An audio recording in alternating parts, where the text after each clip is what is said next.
Amado Deus, Pai querido, nós te glorificamos nesta manhã, ó Deus, em que a tua bênção tem estado sobre nós, a tua graça, a tua renovação, as forças, ó Deus, que o Senhor nos tem concedido, como é a tua promessa. Os que confiam no Senhor renovarão as suas forças e subirão com asas de águia, correrão e não se cansarão, caminharão. E nós temos caminhado, ó Deus, e nos alegrado e entendido que vale mais um dia nos teus atos que em outras partes 1000. Por isso, Deus, aquilo que o Senhor sabe que necessitamos, que precisamos receber e ouvir, acrescenta-nos nesta manhã a porção preparada, ó Deus, para que sejamos obreiros aprovados que não têm do que se envergonhar, manejando bem a palavra da verdade, sendo capazes de dar testemunho da glória de Deus e das virtudes do século vindouro. Nos abençoa a mente, os sentimentos, a compreensão, nos renova as forças. Nesta manhã nós oramos confiados e agradecidos em o nome santo e soberano do Senhor Jesus. Amém. Amém, irmãos. Podem sentar. Nós vamos hoje dar início a um estudo chamado o jejum.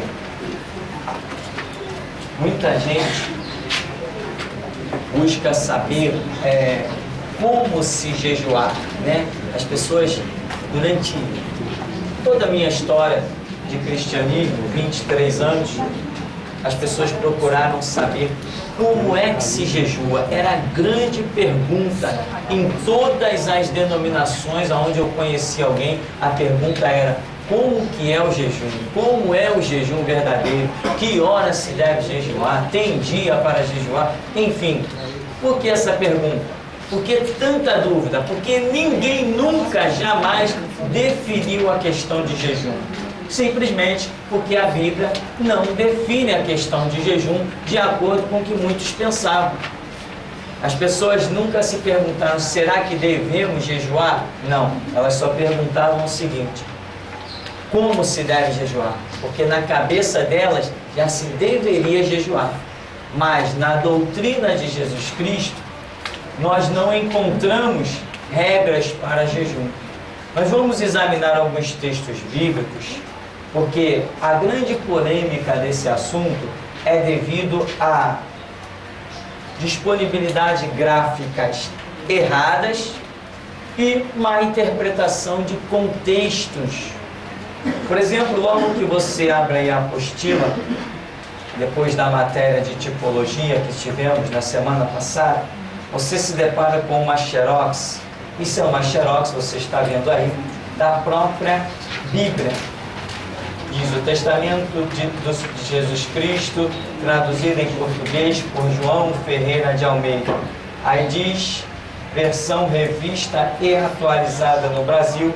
Aí entre colchetes com uma setinha diz: o conteúdo entre colchetes é matéria da tradução de Almeida, que não se encontra no texto grego adotado. Ou seja, existiu um texto do original grego, sendo que esse texto não continha essas citações que nós veremos a respeito do jejum. E aqui diz, né, o conteúdo entre colchetes. Mas as pessoas nunca se preocuparam em saber por que um texto vem entre chaves, um texto vem entre colchetes, por que aquele texto vem entre aspas, por que aquele texto vem entre travessões. As pessoas não se preocupam com isso. As pessoas simplesmente estão lendo a Bíblia, né? Como aquele doido disse uma vez lá na rádio, né? Ah, tudo que está na Bíblia é bíblico. Claro, tudo que está na Bíblia é bíblico, mas e a interpretação não existe? Eu não estou diante de um texto, eu não estou diante de coisas escritas. No colégio nós não estudamos interpretação de texto. Se existe a matéria interpretação de texto, significa que eu preciso aprender técnicas que me levarão a interpretar o texto. Senão eu não precisava dessa matéria de interpretação de texto. E cá entre nós, quem de nós já não levou um zerozinho nessa matéria? Era a matéria que eu via as pessoas arrancando os cabelos. Ninguém tirava 10 na interpretação de texto, mas está ali, o texto está diante de você. Por que você não consegue interpretar ele? Porque não é tão fácil assim interpretar um texto como muita gente pensava. Não é simplesmente está escrito, eu estou vendo, eu estou lendo. Não é só isso. A interpretação depende de uma série de pontos que eu vou chamar de pontos técnicos, né? É o ponto quando ele vem, quando ele interrompe, deixa um espaço e o texto recomeça na outra linha, afastado da margem. É a vírgula, é o ponto vírgula, é o hífen, é o colchete e uma série de outros pontos que existem para nós podermos interpretar corretamente um texto bíblico. Para que você tenha a ideia, existe um texto adulterado pela Igreja Católica, lá de Pedro, quando Pedro escreve as suas epístolas, ele diz assim: o que agora, como verdadeira figura, vos salva, o batismo.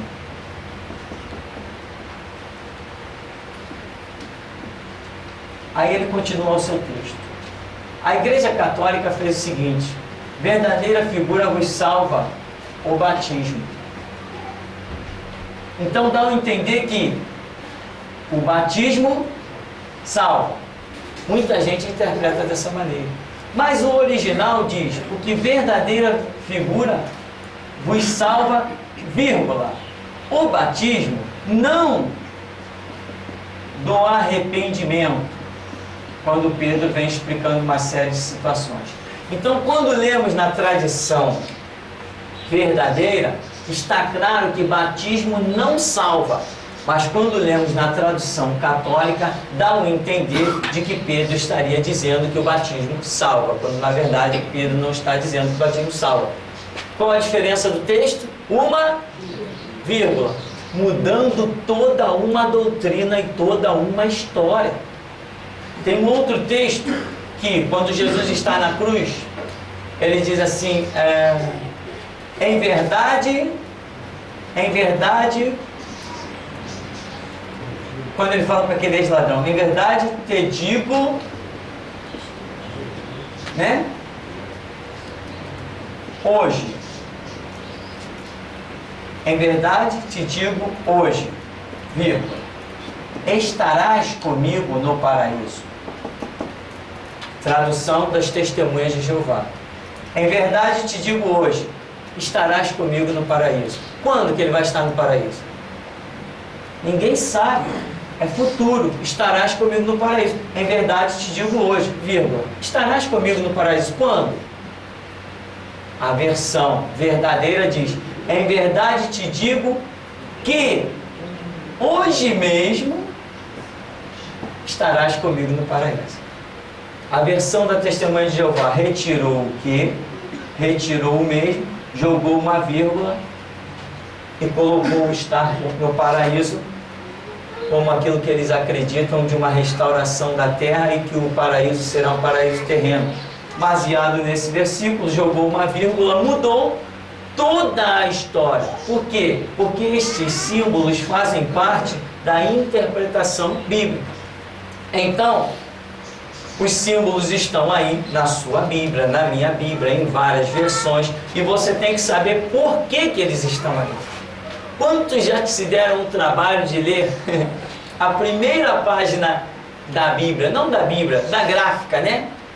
Sempre que você vai começar a ler um livro, você tem que consultar o começo dele, a primeira página, ou a última página. Nesses dois lugares você vai encontrar informações do conteúdo em si do livro. Por que que algumas letras aparecem chamada caixa alta, em maiúsculas, algumas palavras? Por que que algumas palavras, mesmo não dando início a uma frase, não sendo o início de um parágrafo, ainda assim ela vem com letra maiúscula? Por quê? Essas informações você precisa captá-las no começo ou no final do livro. Se você não tem essas informações, a sua interpretação daquele texto não será 100%.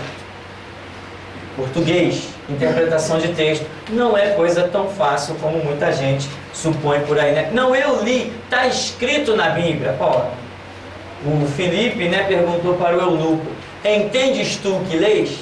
E ele disse o quê? Como entendereis se não há quem me explique? Ou seja, estou precisando de um professor aí, meu amigo. Dá para quebrar o galho? Ah, tá. Então ele disse: não, entendo, estou entendendo, está escrito aqui. Não, não é só o está escrito aqui. Tanto que Jesus perguntou assim, ó: na vossa lei está escrito, como vocês interpretam? Jesus não usou essa indagação? Disse para os judeus: está escrito na vossa lei, como vocês interpretam? Uma coisa é o que está escrito, e outra coisa é o que nós interpretamos. Por causa dessa má interpretação, nós temos ouvido e temos visto o Evangelho ser massacrado por besteiras e ignorância durante centenas de anos. É o não pode cortar o cabelo, né? Tem que usar saia, não pode usar sapato de salto muito alto. Tudo interpretação maluca da cabeça de ignorantes. Mas massacrou ou não massacrou a igreja? Destruiu ou não destruiu vidas? Impediu ou não impediu pessoas de entrarem no reino de Deus? Exatamente como Jesus disse para os hipócritas fariseus, né? Vocês não entram e nem deixam os outros entrar, porque lançam fardos pesados sobre as pessoas. Então, interpretação de texto é algo importante. Você saber o livro, entender o livro que você tem em mãos, é de suma importância. Se você não compreender bem como interpretar este livro, o seu entendimento vai ficar muito problemático. Então, nós temos aí duas xerox. Uma você observando em cima é Mateus 17, a outra é de Marcos capítulo 9. E aqui, lá em Mateus 17, especificamente no verso 21, nós temos um texto que ele vem entre colchetes, que está incluído nessa orientação da própria gráfica, dizendo que este conteúdo não faz parte do próprio manuscrito da onde esta Bíblia, Novo Testamento, foi copiada. Então por que eles colocaram aí? Aí depois vai dizer assim: ah, mas isso aí foi acrescentado com base em notas e estudos de João Ferreira de Almeida. O que nós temos pesquisado e descoberto? Que João Ferreira de Almeida fez muitas anotações sobre a Bíblia. Foi a primeira pessoa que traduziu a Bíblia para o português. E ele fez muitas anotações. Anotações essas dentro da interpretação pessoal dele. E o que tinham essas interpretações dele a ver com a realidade? Algumas coisas poderiam estar de acordo com a realidade, outras não. Eu posso fazer a tradução de algum livro e colocar um monte de observações minhas pessoais. O que isso tem a ver com a originalidade do livro? Nada. O próprio apóstolo João, quando está escrevendo o Evangelho de João, ele faz um monte de prerrogativas dizendo: ah, Jesus disse isso por causa disso, daquilo e daquilo outro. E eu não concordo com João. Pedro chega a fazer algumas menções de algumas passagens: ah, o mestre disse isso por causa disso, daquilo, daquilo outro. Quando eu examino a Escritura, eu não tenho a mesma conclusão que Pedro teve. Mas tem pessoas que acham que está escrito ali, eu tenho que baixar a orelha e seguir. Não. Quando sai dos lábios de Jesus, eu tenho que baixar a orelha, bem baixada, e seguir. Mas se foi Pedro, Paulo, Tiago, João, Estevão, Alfeu, Bartolomeu, qualquer outro que tenha dito, eu não tenho que baixar a orelha. Eu tenho que estudar e ver se o que estes homens, apóstolos de Deus, disseram, se está de acordo com o que Jesus ensinou. Ou será que Paulo era infalível? Virou papa. Pedro era infalível? Não, a Bíblia mostra vários erros destes homens, grandes homens de Deus, cometeram um erro. Por isso nós temos a chance do arrependimento e das misericórdias de Deus. Então, voltando aqui ao nosso texto, por exemplo, Mateus 17, 21, está entre colchetes, não só uma palavra, mas todo o versículo 21. Mas esta casta não se espelha a não ser por meio de oração e jejum. A Bíblia está dizendo, pelo que lemos no começo da página, a Bíblia está dizendo que este versículo 21 não faz parte da própria Bíblia. Entendeu? A Bíblia, quando jogou esse colchete aqui, ela está dizendo que o versículo 21 não existe. É isso que está dito aqui. Aí quando você vai para a tradução, por exemplo, dos Testemunhas de Jeová, que é uma cópia mal feita, adulterada por... Como é o nome do líder dos Testemunhas de Jeová? Russell, tal de Charles Russell, né? Charles Russell, ele copiou de uma versão inglesa, ele copiou o que hoje é chamado de tradução do Novo Mundo dos Testemunhas de Jeová. Só que ele adulterou um caminhão de coisas. Mas o verso 21, lá de Mateus 17, 21, simplesmente tem um tracinho assim, mostrando que ele não existe.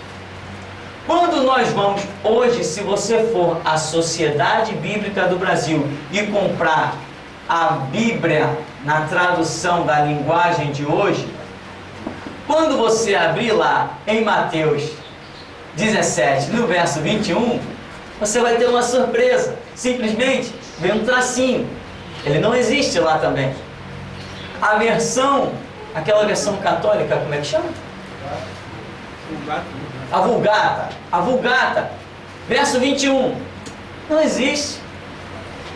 A Bíblia de Jerusalém, quando você vai à Bíblia de Jerusalém, não existe. Então, mas esta casta não sai a não ser com oração e jejum, é um verso bíblico que não é bíblico. Não existe. E quem aí não conseguiu uma dor de estômago de tanto jejuar? Porque a questão é uma questão de muito estudo, mas está lá na Bíblia. Sim. E o pior, tem versões bíblicas que o tal bendito colchete não vem. Ele não vem. Aí acabou. Quem vai dizer que não está escrito? Não vem, o colchete não vem. O infeliz que pegou a versão e foi republicar, o infeliz tirou o colchete. Vai ver, ele gostava de passar fome, emagrecer, sei lá o quê. E ele tirou o colchete. Aí as gerações que vieram comprando Bíblia, sem a devida orientação, sem a devida explicação, foi achando que quanto mais jejum, mais poder. E os hospitais começaram a receber gente assim com úlcera. Úlcera num, úlcera no outro, e a grande maioria crente. Foi assim. Eu mesmo tive problema.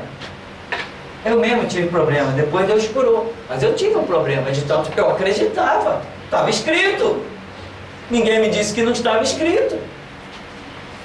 Hoje, meu irmão, não tem jejum, não tem nada. E ai do diabo se ele aparecer, né? Ai dele se ele aparecer, ainda mais que a gente ficando mais gordinho pesa mais, o soco é mais forte. Ó, em Marcos, a outra passagem aí, Marcos capítulo 9, especificamente é no verso 27, né? Não, no verso 29, Marcos 9, 29. Diz o texto bíblico: respondeu-lhes, esta casta não pode sair por meio de oração e jejum. A palavra e jejum em Marcos está enquadrada na mesma situação que a de Mateus. E o interessante é que aqui em Marcos é apenas uma palavrinha, o jejum, que não faz parte do original. Mas em Mateus é todo o verso, ele inteirinho. Como aquilo foi parar aí? Pelas notas de tradução de João Ferreira de Almeida, né? O que acontece? Hoje você não vê aí na sua Bíblia as chamadas Bíblia de estudo, notas de rodapé, etc, etc. Aí você tem assim o texto bíblico aqui num canto, aí tem uma coluna, aí vem mais texto bíblico no outro, aí aqui no meio vem um monte de coisa, às vezes é aqui embaixo um monte de anotações. O que dá a entender é que João Ferreira de Almeida fez anotações, em algum canto da página ele fez anotações. Depois as gráficas pegaram as anotações de João Ferreira de Almeida sobre aquela determinada passagem e jogaram para cima. Mas usaram lá o seu colchetezinho. Mas outras gráficas vieram fazer cópia e eliminaram os colchetes. Isso deu um rolo danado. Isso fez muita gente gastar dinheiro para curar úlcera, gastrite e anemia, principalmente os obreiros da Universal. Esses aí é recorde, porque eles realmente acreditavam. Agora não, agora o obreiro da Universal nem jejua mais, porque já não acredita em mais nada. Eles viram que ali é só um mercenarismo, estão só atrás de um cabide de emprego, não tem mais nenhuma visão espiritual. No começo, a obra da Universal, quando eles realmente acreditavam, eles caíam para dentro dessa história de jejum. Inclusive teve um pregador aí que até disse assim: não tem povo de maior fé do que esse povo da Universal. Nunca vim para jejuar como eles. Eu também não. Então, a fé deles e o jejum deles é inútil. Ah, mas Deus não vai honrar? Por quê? Quem foi que disse que Deus tem que honrar a ignorância de alguém? Não, mas eu fiz, eu também fazia. E o que Deus me honrou foi deixar eu ter um problema de estômago. Ele não é obrigado a atuar na minha ignorância. Depois, buscando, ele teve misericórdia e me curou. Mas muitos têm baixado ao leito de hospital com esses problemas ocasionados por jejum. Anemia, gastrite e úlcera é a herança do jejum, porque biblicamente jejum não existe como autoridade, né? Poder, né? Expulsar demônio. O jejum não traz este efeito. Mas, pastor, a nação de Israel, ela jejuava. Sim, ela jejuava quando? Nínive jejuou. Nínive jejuou, sim. Quando? Em que situação? Deus perdoou Nínive por causa do jejum dela? Foi? Se eles tivessem jejuado e continuado a ser aquele horror que Deus ia condenar, eles teriam escapado? Foi o jejum de Nínive que livrou eles da condenação? O meu jejum me livra de alguma coisa? A Bíblia diz: jejuai-vos porque é chegado o reino de Deus? Ou a Bíblia diz: arrependei-vos porque é chegado o reino de Deus? A Bíblia diz: jejuai e Deus perdoará o teu pecado? Ou a Bíblia diz: se confessarmos os nossos pecados, Deus nos perdoará e nos purificará de toda injustiça? Então, má interpretações é o que nós temos sido vítimas ao longo da história. Coisas que nesses últimos dias, né? Semelhante aos 21 dias que Daniel esperou pelo anjo, Jesus voltará nesse século 21, então todas as coisas estão sendo trazidas à tona. A nação de Israel jejuava. Quando? Quando vinha diante de si uma calamidade. Esse é o contexto do jejum na nação de Israel. Nunca se viu um judeu jejuando para expulsar demônio, para ter poder ou autoridade. Nunca se viu no contexto bíblico. Por exemplo, Esther, no livro de Esther, né, tão conhecida aí por causa de uma minissérie televisiva, Esther convocou os judeus de Suzã para um jejum. Minha primeira pergunta: Deus mandou proclamar um jejum? Não, Deus não. Longe disso. Deus não. Esther, sim. Ora, vamos proclamar um jejum? Foi o que? 3 dias, né? Vamos proclamar um jejum, porque eu vou ao rei, e se eu tiver que perecer, perecerei. Se eu tiver que viver, eu viverei. Mas eu vou fazer alguma coisa. Agora, vamos proclamar um jejum. Qual o contexto? Os judeus seriam todos mortos. Nós estamos em um contexto de calamidade. Nínive jejuou. Tá bem. Qual era a promessa? O que Jonas disse?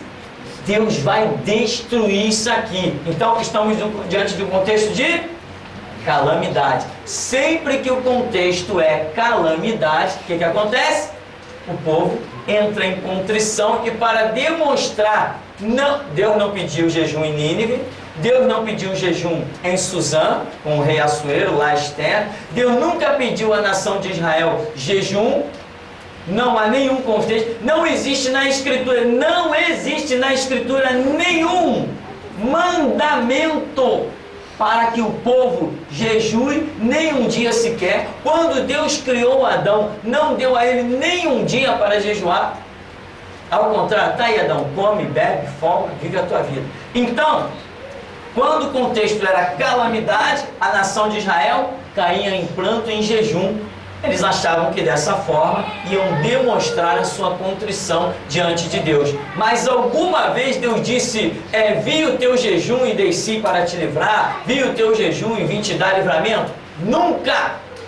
Não existe nenhuma passagem bíblica em que Deus tenha demonstrado atentar para o jejum. Mas ao contrário, Ele diz, atentei para a tua oração, atentei para o teu arrependimento e etc, etc. Nunca para o jejum. E muitos cristãos estão por aí acreditando que jejuaram. Eu jejuei, eu me sacrifiquei, Deus vai ter que me dar. O jejum virou para muitos um auto-sacrifício.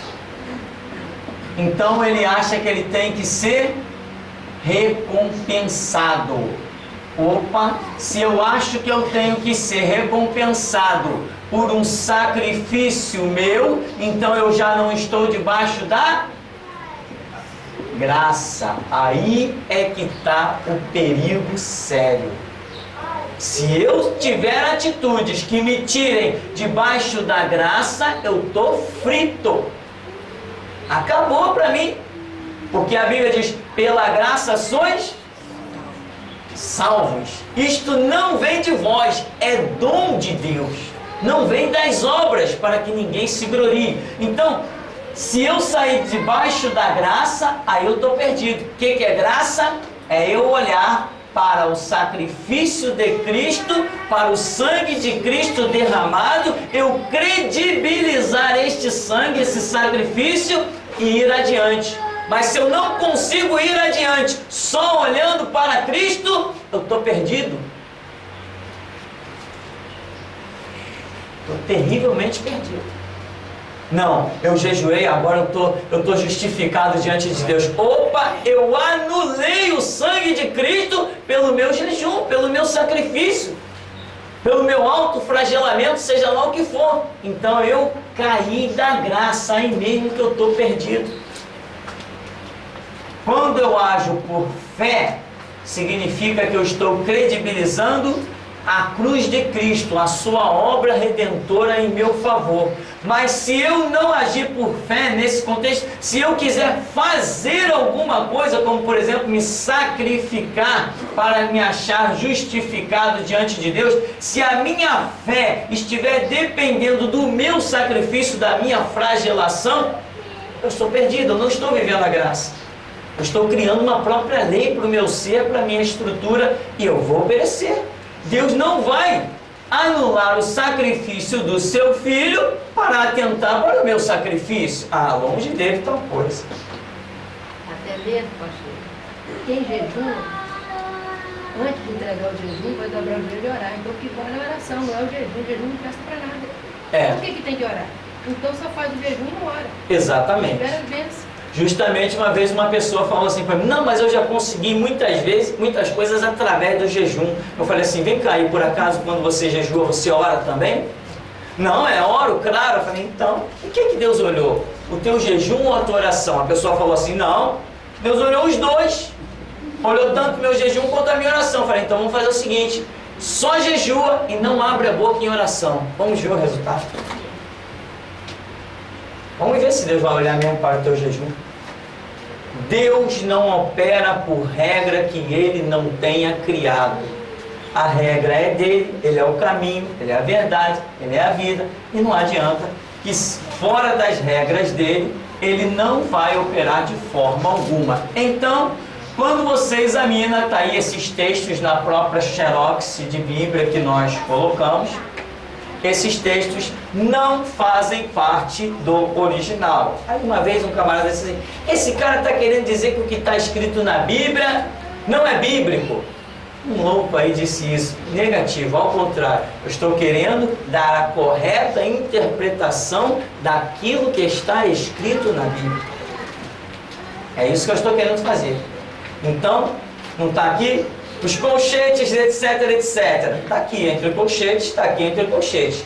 A versão é a revista aí atualizada no Brasil. Não é nem uma versão muito antiga. Aqui não diz o ano dessa versão, mas a versão revista e atualizada, ela é moderna. A versão revista e corrigida é muito antiga, foi praticamente a primeira que surgiu em solo brasileiro. Então, por aí, nós já vemos a introdução desse estudo. Aí depois nós falamos uma série de coisas e chegamos até a página 11 desse segundo bloco aí, na apostila. Nós temos alguns textozinhos que gostaríamos de interpretar. Eu estou procurando deixar as coisas mais detalhadas nos nossos estudos, porque esses estudos estão indo para além das fronteiras e como as pessoas não vão ter a oportunidade de estar me fazendo certas perguntas, né? Então eu quero deixar o mais detalhado para a compreensão das pessoas. Estudos que estão indo para a Alemanha, para a África, para tudo que é canto, eu quero deixar eles o mais detalhadamente possível explicado.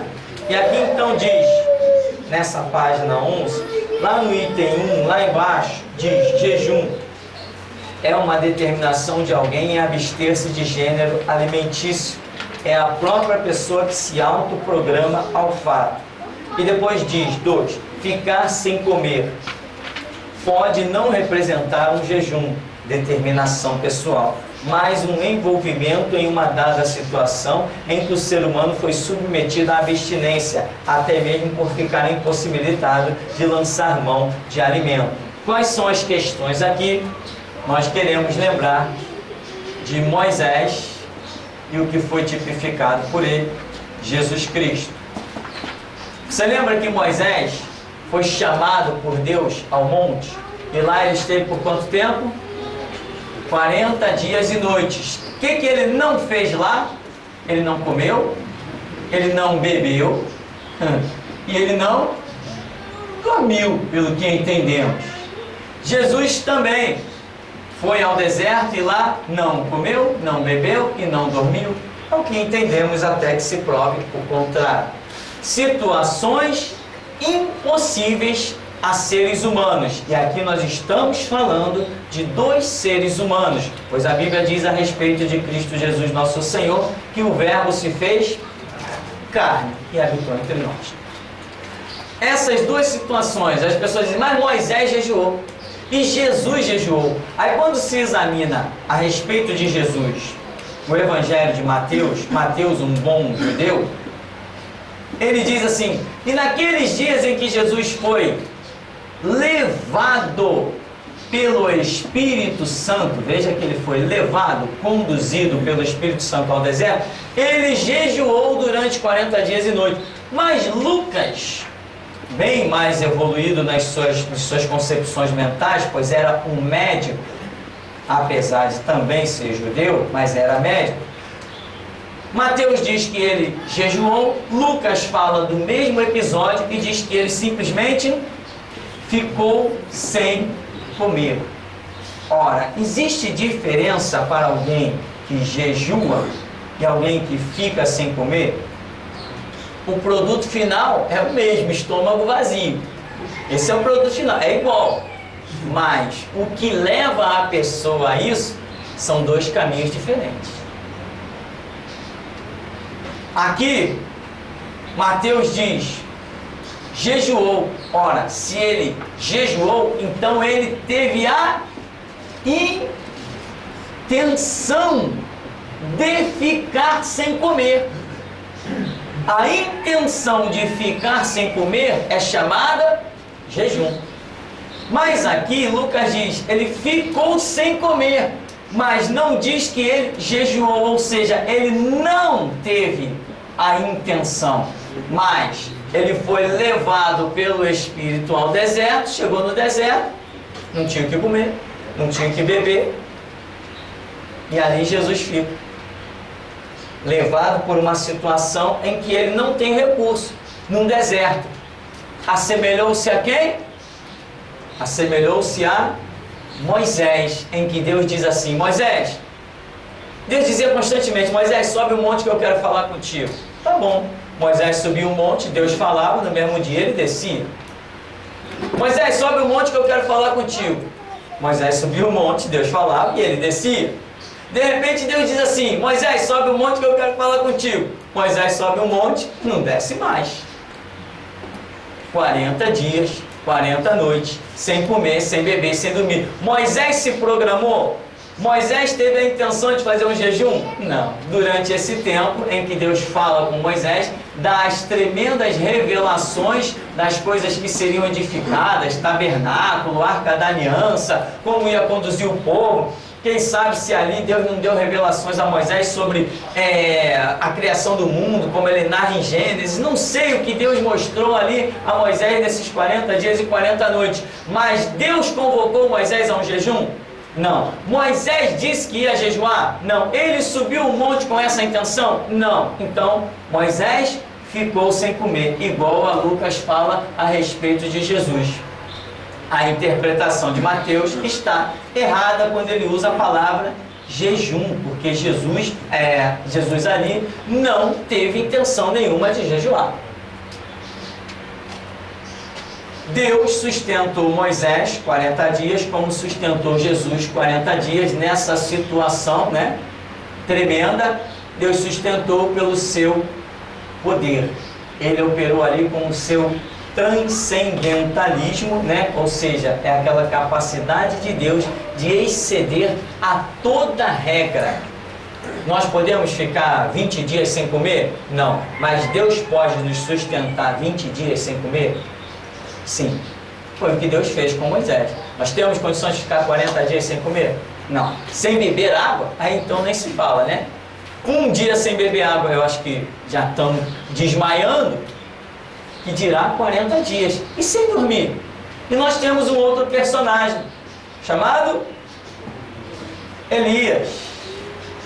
Elias, acorda, come e bebe, porque longa é a tua caminhada. Elias acordou, comeu, bebeu, e com a força daquela comida caminhou 40 dias.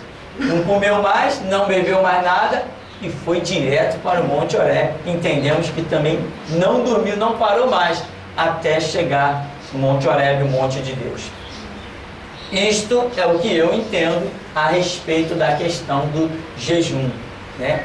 Eu não jejuo. Se tem pessoas que... Eu conheci o caso de um pastor que ele parece que todo domingo ele jejuava. Isso para você entender o que é uma sugestão na mente. E como o próprio diabo, ele tenta atingir a sua fraqueza psicológica. O pastor jejuava todo domingo. Era regra. Um belo dia, inventaram um almoço lá de família e ele, naquele dia, ele não jejuou. Foi almoçar, churrasco, sei lá o quê. Acabou que, no período da tarde, chamaram ele, pastor. Aí ele foi lá socorrer alguém. Era uma pessoa endemoniada. Quando ele apareceu, o demônio foi logo dizendo para ele, hoje você não me expulsa, que hoje você não jejuou. Aí ele falou assim, sim, quem te expulsa? É o meu jejum ou o meu Jesus? Entende? Tudo é uma questão de entendimento. O inimigo sugestiona, e como tem sugestionado e tem destruído um monte de vidas por aí. A sugestão do diabo tem derrubado muita gente. Você está fraco, você não jejuou, hoje você não conseguiu jejuar. Já viu aquelas pessoas que têm aquele esforço? Não, hoje eu vou jejuar. Aí acordou 8 horas, deu 8h30, já está doida, por um cafezinho, por um pão. Aí deu 9 horas, a pessoa não suporta mais. Vai lá, bebe água, come e tal. Aí daqui a pouco vem a sugestão do diabo. Ah, você é fraco. Você não consegue me derrubar, você não consegue nem um dia de jejum. O camarada se entrega ao fator psicológico, acabou. Aí culpa a Deus. Por que Deus não me ajuda a jejuar? Fulano jejua, não sei quem jejua. Tudo isso é sugestão e que nada tem a ver com a realidade. Então, o jejum, para mim, não cura enfermo, não expulsa demônio, não põe ninguém mais forte nem poderoso, não dá autoridade contra as legiões do inferno. Ao contrário de tudo isso, eu só reconheço como autoridade a palavra de Cristo Jesus. Essa sim, essa tem autoridade, tá? No demais, meu irmão, não acredito de forma alguma. Bom, tem várias passagens bíblicas que estão explicadas aí na nossa apostila, inclusive algumas dessas que as pessoas muito me perguntavam, agora eu não respondo mais, quando me mandam perguntas a respeito desse estudo na internet, pessoas querendo questionar esse estudo, eu simplesmente não respondo mais. Por quê? Eu estou vendo que a pessoa já está tão morta que ela nem leu o estudo. Aí ela diz assim, mas pastor, no livro tal, no capítulo tal, está escrito não sei o que tal. Aí ela menciona. E também não sei aonde mais, está escrito também não sei o que. Aí ela menciona. Esses textos que as pessoas normalmente mandam para mim, são textos que aí no próprio estudo da apostila, já está explicado. Só que a pessoa não leu todo o estudo para depois tentar questionar. Ela mal vê o título do estudo, o fim do jejum, que está na internet, e ela já quer questionar. Quando eu vejo que a pessoa sequer leu o estudo, eu já nem respondo mais. Não respondo, simplesmente não respondo. Porque se tivesse interesse real de aprender, ia pelo menos ler o estudo todo, ia ver já o que eu digo a respeito daquelas passagens bíblicas que ela está questionando. Outro detalhe, para nós finalizarmos, não vamos observar todos os detalhes, o estudo aí é muito grande, mas apenas um detalhe que me chamou a atenção, depois que eu concluí esse estudo, uma pessoa mencionou a seguinte frase, falou assim, e engraçado, em Efésios, capítulo 6, na chamada armadura de Deus, Paulo fala um monte de coisa, mas não fala de jejum. Eu falei, interessante. Se o jejum é tão importante para dar unção, autoridade, poder, por que Paulo, naquela revelação que nós vemos que é Efésios capítulo 6, a armadura de Deus, é uma revelação poderosa em simbologias, tipologias e uma série de outras revelações tremendas que tem ali, por que ele não recebeu nenhuma vez jejum como parte de nem um dedinho da armadura? Ele fala do capacete com a sua simbologia, da espada com a sua simbologia, do cinturão, do peitoral, das botas. Ele fala de um monte de coisa com a simbologia da armadura e da guerra. Mas a palavra jejum sequer não aparece nenhuma vezinha. Então, mais um detalhe para nós podermos parar e pensar. No demais, nós temos a seguinte visão. Aqui, ninguém deve ou não deve fazer nem deixar de fazer absolutamente nada. A Bíblia diz que cada um anda segundo a fé que alcançou. E fé para mim é igual, no meu dicionário, fé é igual a conhecimento. E conhecimento para mim é igual a dedicação.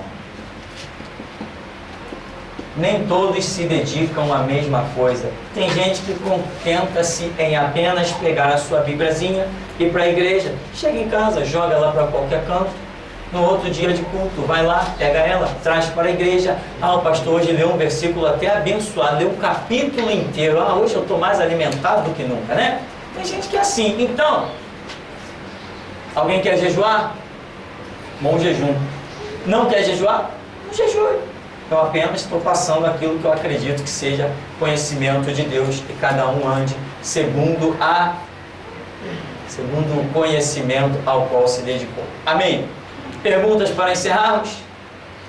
Queria confirmar essa questão da calamidade, que na profecia de Joel, ela salienta que as calamidades eram juízos do Senhor, né?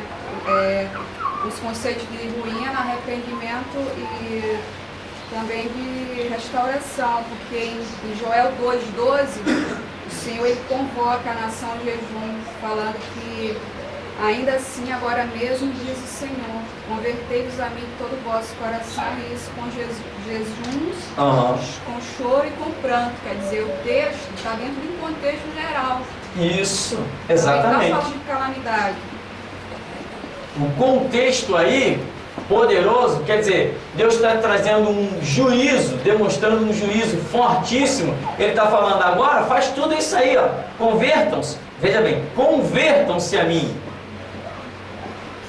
Convertam-se. E pode ser com jejum, né? Com pranto, choro e outras coisas mais. Exatamente. Qual é o contexto?